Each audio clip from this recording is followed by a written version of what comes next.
Who are the make or break players this year for the New York Jets? Let's talk about it.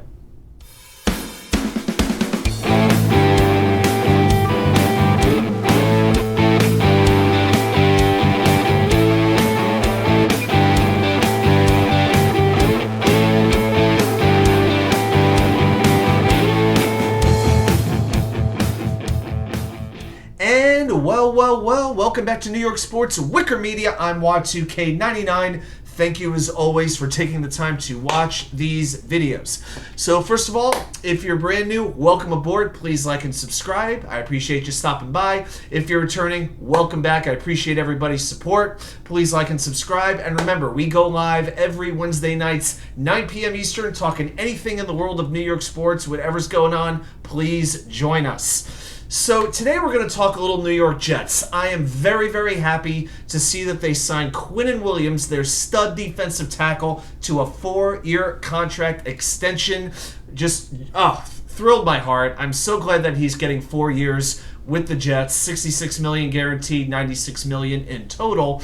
But not every Jet comes with the same guarantees as a Quinnen Williams does. I've got 10 names. And going into 2023, I think this is going to be their make or break year with Gang Green. So we're going to run through all 10 of them. I'm not really ranking them 10 to 1, but I'm going to go with the offense, move on to the defense, and then I've got another special one at the very end. So you'll want to stay around for that. So number one on my list is pretty obvious. It's Mekhibecton. We know the story. The first round draft pick. We know the injury history. We know the weight struggles. We know his social media tantrums. He's blocked more Jets fans than he has defenders over the last 2 years. Okay, Becton is the Jets' 2020 first round draft pick, and he has made no bones that he wants to be a left tackle. You know, he tweeted it out not that long ago, posted a tweet that said, "I am a left tackle," with a period after each and every word. But here's the thing, Coach Robert Saleh, he's made no secret of the fact that he is a fan of incumbent left tackle Duanebrown. Okay, this is a quote from Saleh from not that long ago. I'm going to read this for you. "You guys know," referring to the media, "that I love Dwayne. He won the first annual Selfless Warrior Award for the team in terms of what he sacrificed. Last year, his money was guaranteed. He didn't have to subject his body to what he did, but he stepped on the field, played as many games as he could with torn rotator cuffs, and did a really nice job. Saleh loves Brown's toughness. I wonder if in complimenting Brown, though, he's throwing a little bit of shade at Becton at the same time." Now, here's the thing with Duanebrown. Okay, he has played on the left side of the line since 2008 when he was a rookie in the league. He's never played right side. Duanebrown will not get moved over to the right side of the offensive line. If Duanebrown doesn't play left tackle, his butt's going to be on the bench. Okay, so Becton can try to win the left tackle job all he wants, but I think the only way it happens is if Brown is either injured or his game goes to hell. I don't think there's any other way around it.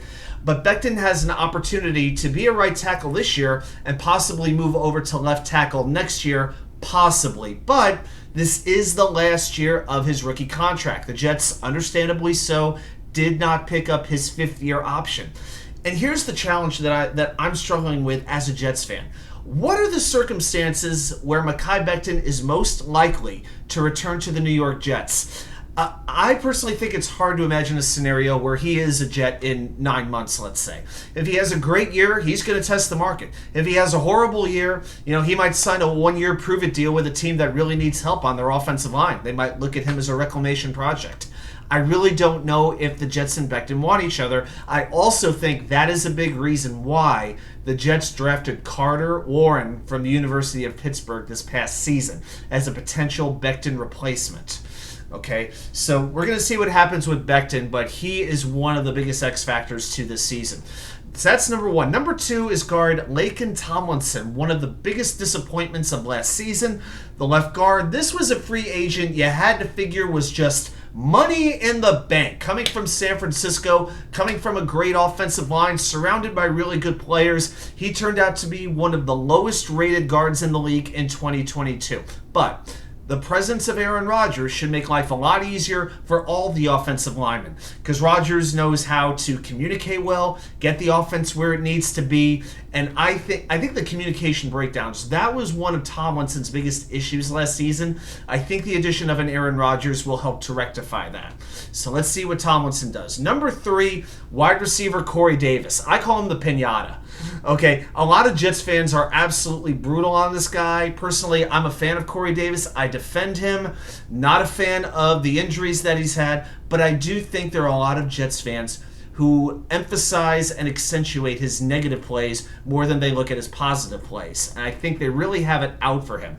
Now, Corey Davis is a free agent after this season. Didn't it seem this offseason like every Jets veteran got their contract restructured? It felt like Davis was about the only exception. But in 2020, he proved he could be a quality wide receiver number 2. I kind of compare him to like Eric Decker in a way, which is fine. He's a good receiver, but he's a very good receiver when he has a really good one on the other side of him. Almost a little bit like Wayne Corbett. Yes, I made a bit of a Wayne Corbett, Corey Davis comparison. All right. Wayne Corbett fans, please take it easy. But Corbett was never a number 1 receiver, but he was a very, very good complementary receiver when he had Keyshawn on the other side of him, when he had Lavernius Coles on the other side of him. Well, Corey Davis has Garrett Wilson on the other side of him now. Okay, and it's an established Garrett Wilson. I think the defenses, their first job is going to be to try to take away Garrett Wilson any way they can. I expect him to get doubled a lot this year, and I think that's going to give wide receivers like Corey Davis an opportunity to really take over. Now, in the 2 years he's been here, he's amassed just over 1,000 yards total and 6 touchdowns in the 22 games he's played. I'm just going to remain optimistic that he's going to take his game up to another level. When you go from Zach Wilson and Joe Flacco to Aaron Rodgers, you can't help but be better. My biggest concern with Corey Davis is his durability. If he stays healthy, I think he's going to have a very, very good season, especially in a contract year. Now, I'm going to go to number 4, tight end tyconklin. Now, his cap hit is $15 million over the next 2 years, so he's going to be around for at least 2 more seasons. I really thought Conklin got better as the season went on. He got off to a very bad start, a lot of drop passes. To me, his run blocking was quite good, his pass blocking kind of suspect. But my biggest thing was I didn't like how offensive coordinator Mike LaFleur was using him in the offense. This was the tyconklin play, okay? Jets are facing a 3rd and 20. Hey, let's throw a little dump-off pass here about 3 yards to tyconklin. Make him break about 7 or 8 tackles and see if he can get the first down. That's not how you use tyconklin. He's got speed. He's got good hands. Send him down the field. Have him run some seam routes, some cross patterns. Aaron Rodgers can find him, okay? Aaron Rodgers loves his tight ends, and I think he's going to establish a good connection with tyconklin. So if Conklin can't do it this year, that is a bad, bad sign, but I got some confidence that he's going to step his game up further this year. Now, number 5 is going to be my last offensive player, and it's Michael Carter, the running back. Will the real MC please stand up? Which Carter are we going to get this year? If you look at his rookie season in 2021, that could be a lead running back for a lot of teams in the NFL. Just a good all-around, did everything really well. Maybe nothing great, but just a very good all-around running back. The player we saw last year, oh my gosh, he'd be competing for a spot on the practice squad. So Carter's range of outcomes really varies. I think it is as diverse as just about any Jet on the roster right now. He's completed half his rookie contract, but the Jets have brought in Bam Knight. They've brought in Israel Abanaconda in the draft. Carter's got to earn that spot, and we'll see when Brycehall's ready to go. Carter's going to have an opportunity, but I don't think the coaching staff is going to have a very long leash for number 32. All right, number 6, defensive end carllawson. I love this guy, but I'll tell you what. He did not have that good of a season in 2022 coming back from his Achilles surgery. Now, he did come off 2 surgeries, as it turns out. Had an injury-free season, played every game. He's got another off-season of recovery behind him, but I want better than 16 quarterback pressures and even 7 sacks. I think Lawson is capable of more. I think he has a very good chance to improve in 2023. Now, number 7 is linebacker Jamiensherwood.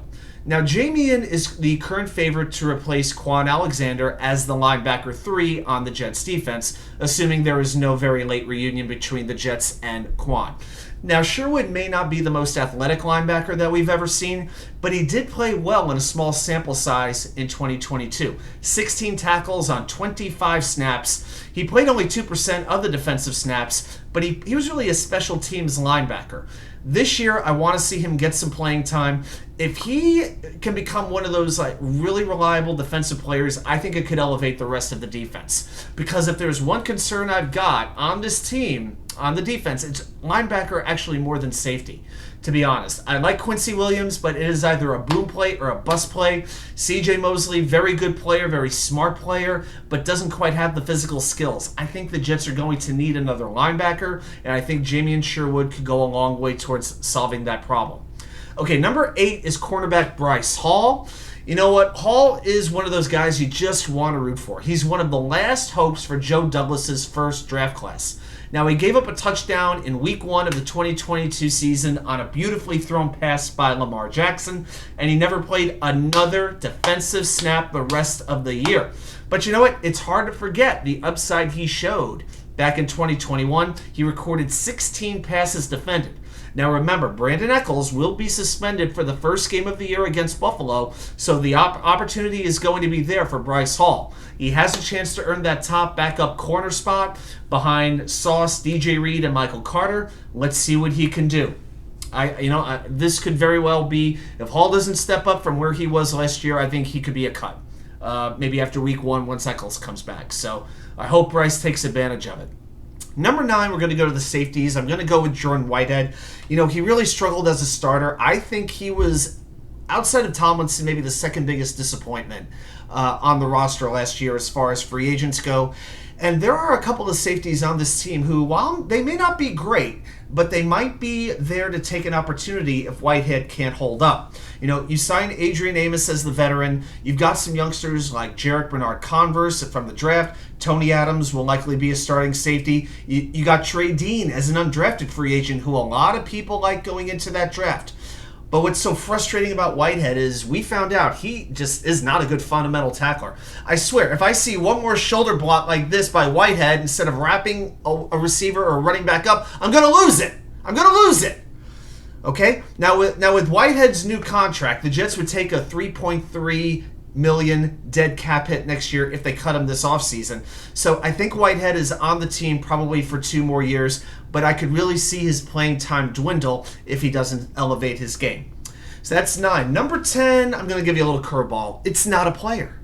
It's the head coach. It's Robert Saleh. This is his make or break season.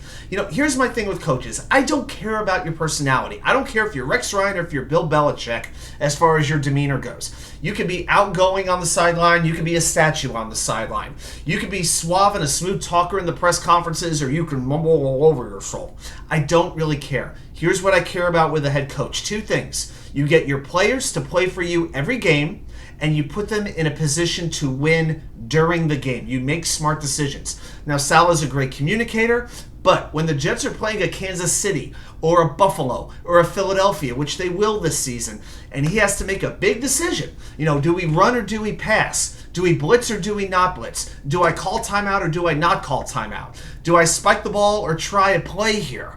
All these types of things. Do I kick the field goal or do I try another play? Will he make the right decision?